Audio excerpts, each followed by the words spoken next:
میر انیس کہتے ہیں مطلب یہی ہے ہاتھ کی ہر لکیر کا، مطلب یہی ہے ہاتھ کی ہر لکیر کا کہ دامن نہ چھوٹنے پائے جناب امیر کا۔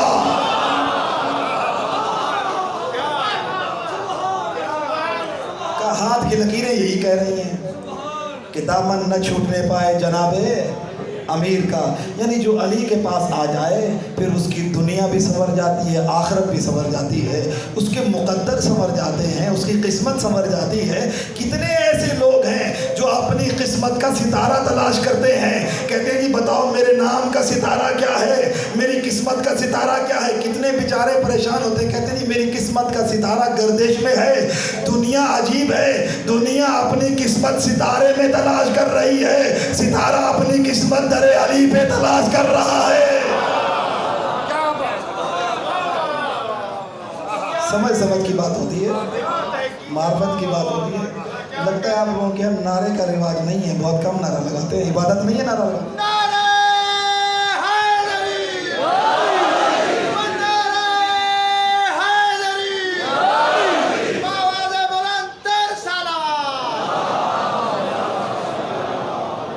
نعرہ تکبیر بھی ہمارا نعرہ ہے، نعرہ رسالت بھی ہمارا نعرہ ہے۔ نعرہ تکبیر، نعرہ رسالت، نعرہ حیدری، آواز بلند تر صلوات۔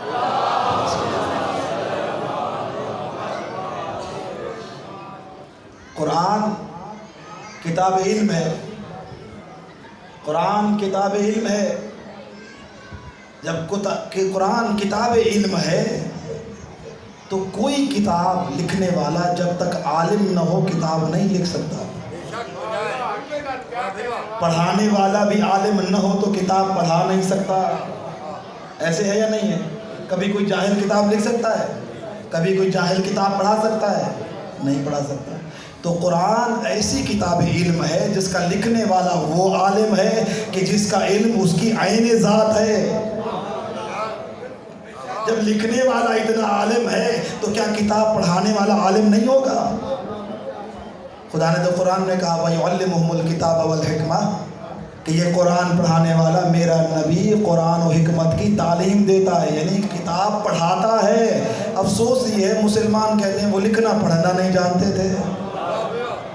قرآن کی آیتیں آپ کے سامنے ہیں، امام باقر نے یہ فرمایا تھا، فرمایا لوگ کیا کہتے ہیں؟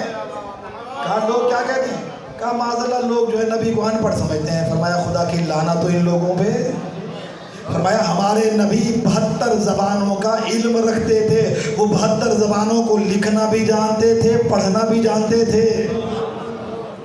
اچھا یہ بتائیں کہ رسول اللہ قرآن پڑھانے آئے تھے یا قرآن تقسیم کرنے بانٹنے آئے تھے؟ پڑھانے آئے تھے نا، اس لیے کہ قرآن کہہ رہا ہے وَيُعَلِّمُهُمُ الْكِتَابَ وَالْحِكْمَةَ کہ نبی تو قرآن کتاب اور حکمت کی تعلیم دیتا ہے، پڑھاتا ہے۔ اور پھر ایک اور جگہ فرمایا وَعَلَّمَكَ مَا لَمْ تَكُنْ تَعْلَمْ، رسول ہم نے وہ سب کچھ پڑھا دیا جو آپ نہیں جانتے تھے۔ پھر ایک اور جگہ فرمایا علمہ شدید القوا، اپنے نبی کی عظمت اور علم بتانے کے لیے فرمایا علمہ شدید القوا، اس نبی کو انتہائی سب سے زیادہ طاقت والے نے پڑھایا ہے۔ اللہ کہہ رہا ہے میں نے نبی کو پڑھا کے بھیجا۔ مسلمان کہتے ہیں وہ ان پڑھ تھے، معاذ اللہ پتہ نہیں کیوں۔ اب سوال میرا یہ ہے کہ تم کہتے ہو نبی ان پڑھ تھے، معاذ اللہ، اللہ کہتا ہے میں نے پڑھا کے بھیجا، اب تمہاری بات مانے یا اللہ کی بات مانے؟ قرآن کی بات مانے یا اللہ تمہاری بات مانے؟ اللہ کہتا ہے میں نے پڑھا کے بھیجا۔ عجیب بات ہے، سوال یہ ہے کہ یہ کہتے ہیں کہ رسول پڑھے لکھے نہیں تھے۔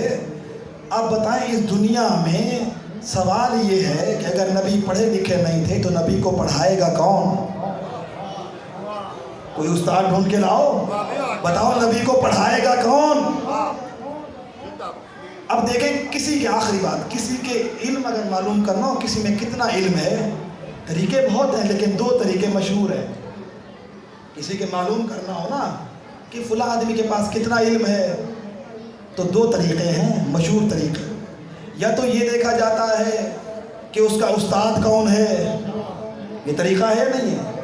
ہو سکتا ہے آپ کسی کو نہ جانتے ہو، آپ کے علاقے میں کوئی آیا ہو، آپ پوچھیں یہ کون ہے، فلاں کا شاگرد ہے، بڑا نام لے دیا تو آپ کہتے ہیں اچھا اتنے بڑے عالم کا شاگرد، اتنے بڑے پڑھے لکھے آدمی کا، تو پھر اتنے بڑے بڑے آدمی کا شاگرد ہے تو پھر یہ بھی بہت بڑا عالم ہوگا. ایک تو یہ طریقہ ہوا. دوسرا، بعض اوقات شاگرد استاد سے زیادہ پڑھ لکھ جاتا ہے تو پھر استاد کا روب بڑھ جاتا ہے. لوگ پوچھتے ہیں جی یہ کون ہے؟ کہتے ہیں فلاں آدمی کا استاد ہے. اگر اس شاگرد زیادہ پڑھ لکھ جائے تو کس کا دبدبہ بن جاتا ہے؟ روب استاد کا. اور اگر استاد زیادہ پڑھا لکھا ہو تو روب کس کا بنتا ہے؟ شاگرد کا بن جاتا ہے. یہ دو طریقے بڑے مشہور و معروف ہیں. کسی کا علم معلوم کرنا ہو یا استاد کو دیکھو یا شاگرد کو دیکھو. اب دنیا والوں آؤ، اگر میرے رسول کے علم کا اندازہ لگانا ہو تو کتنا ہے، تو یاد رکھنا ہمارا رسول وہ ہے جو خدا کا شاگرد ہے، علی کا استاد ہے.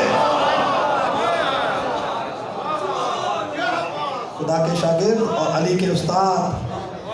اب ہمارے نبی کو اللہ نے پڑھا کے بھیجا، انہوں نے علی کو پڑھایا. اب دیکھیں ہم نے تو پوری تاریخ میں چھان مارا کہ دیکھیں کون ہے جس نے علی کو پڑھایا. سلونی کا دعویٰ علی کر رہے ہیں، کائنات میں آج تک کسی نے کیا نہیں. ہم نے ڈھونڈا علی کو اتنا کس نے پڑھایا. بتائیں اگر کسی نے 2 حرف بھی مولا علی کو پڑھائے ہوتے وہ قیامت تک فخر کرتے کہ ہمارے باپ دادا نے علی کو پڑھایا تھا. ہم نے کوئی نہ دیکھا کہ علی کے استاد ہونے کا کوئی دعویٰ کرے. ہم نے پوچھا مولا آپ ہی بتاؤ آپ کا استاد کون ہے، کوئی دعویٰ کرنے والا بھی نہیں. تاریخ نے بتایا 2 مرتبہ علی نے اپنے استاد کا بتایا، دونوں مرتبہ ایک ہی نام لیا استاد کا. پہلی مرتبہ فرمایا علمنی رسول اللہ الف باب، رسول اللہ نے مجھے 1000 باب علم کا عطا کیا. ایک مرتبہ رسول کا نام. پھر اور فرمایا زکانی رسول اللہ، زکن زکا، فرمایا رسول نے مجھے ایسے علم دیا ہے جس طرح پرندہ اپنے بچے کو دانا بھرتا ہے. عزیزان گرامی، 2 مرتبہ مولا علی نے استاد کا نام لیا، ایک ہی نام لیا. فرمایا میرے استاد کا نام رسول اللہ ہے، وہ رسول ہے. کہا وہ میرے استاد ہیں.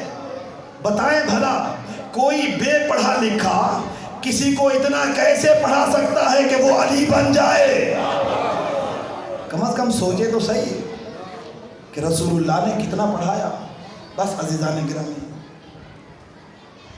کہا نا کہ اللہ تعالیٰ نے اپنی کتاب کی ابتدا نقطے سے کی، نقطے والے حرف سے. بس آخری بات، نقطہ کون ہے؟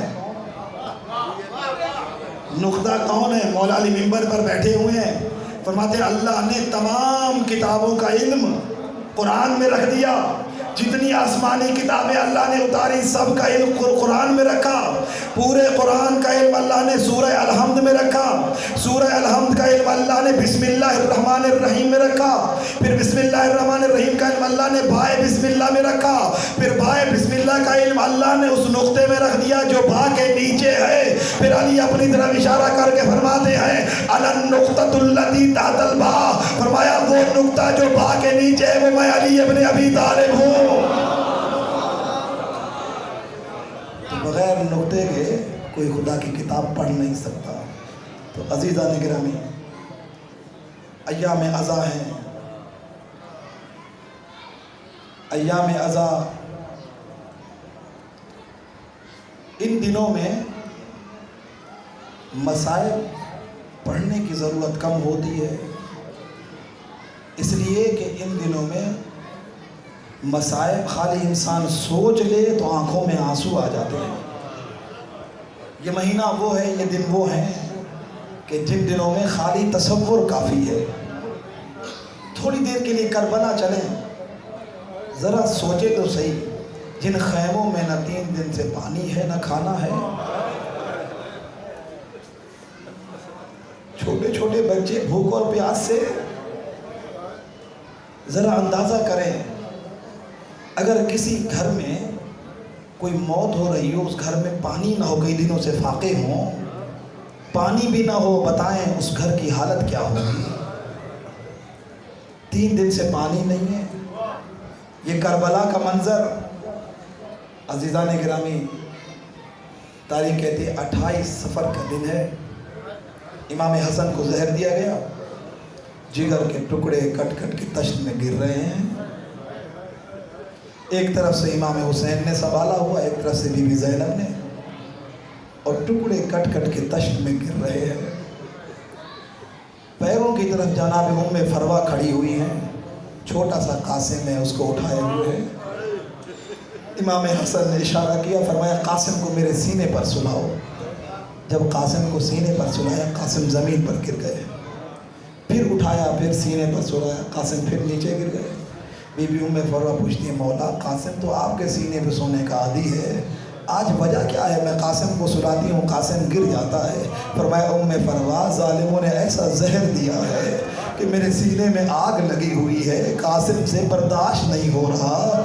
اسی حالت میں جب جگر کے ٹکڑے کٹ کٹ کے گر رہے تھے نا مولا کے، اسی حالت میں جناب ام فروہ کو بلایا اور ایک تعویذ ان کے حوالے کیا۔ فرمایا ام فروہ جب میرا قاسم بڑا ہو جائے نا تو یہ تعویذ قاسم کے بازو میں باندھ دینا، اور اس کو کھولنا نہیں، اس وقت کھولنا جب قاسم پر سب سے مشکل وقت آئے۔ تصور کریں کربلا میں حالت کیا ہوگی۔ تاریخ کہتی ہے قاسم پر کون سا مشکل وقت آ سکتا تھا جس کا چچا حسین جیسا ہو، لیکن غربت کے دن آئے جب کربلا میں حسین ہے، اتنے سخت دن آئے کربلا میں۔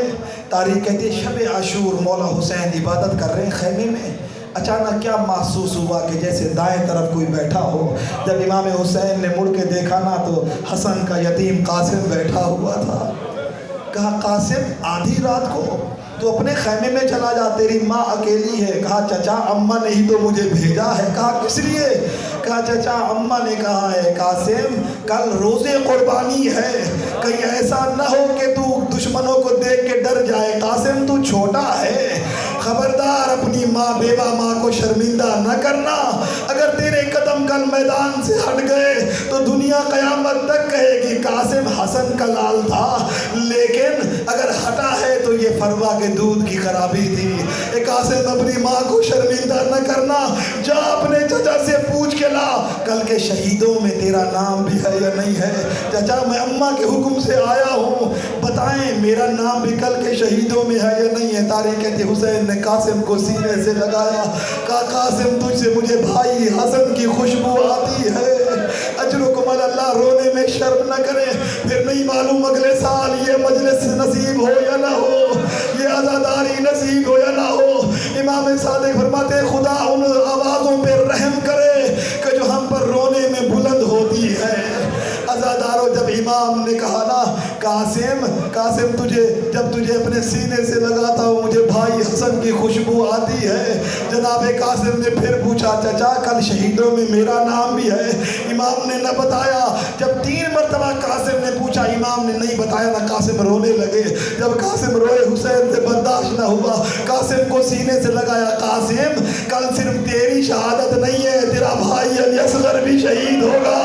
تاریخ کہتی جملہ سننا تھا، غیرت ہاشمی کو جوش آیا، انگڑائی بھری، رو کر کہا چچا اصغر تو چل نہیں سکتا، کیا فوج اشکیا ہمارے خیموں میں داخل ہو جائے گی؟ عزادارو مجھے نہیں معلوم حسین نے کیا جواب دیا ہوگا، لیکن شاید میرا دل کرتا ہے حسین نے کہا ہوگا قاسم کل ایسا وقت آئے گا نہ میں ہوں گا نہ تم، قاسم فوج ہمارے خیموں میں داخل ہو جائے گی۔ عزادارو قاسم جب گئے نا پتہ چلا کل کے شہیدوں میں میرا نام ہے، خوش ہو کر ماں کے پاس آیا، اماں چچا کہہ رہے کل شہیدوں میں میرا نام بھی ہے۔ اب جب روزے عاشور ہوئی نا قاسم سب سے پہلے جاتے ہیں، چچا موت کی اجازت دے دے، لیکن امام حسین قاسم کو سینے سے لگاتے ہیں، قاسم تجھے کیسے مقتل کی اجازت دے دوں؟ اے قاسم تو میرے بھائی حسن کی نشانی ہے، قاسم ابھی تو بہت چھوٹا ہے۔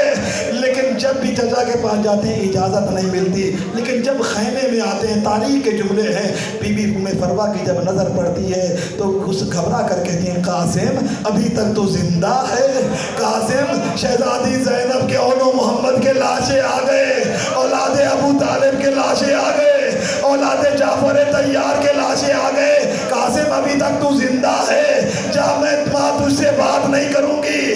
کہا ماں جب بھی جاتا ہوں چچا سے اجازت لینے، چچا سینے سے لگاتے ہیں اجازت نہیں دیتے۔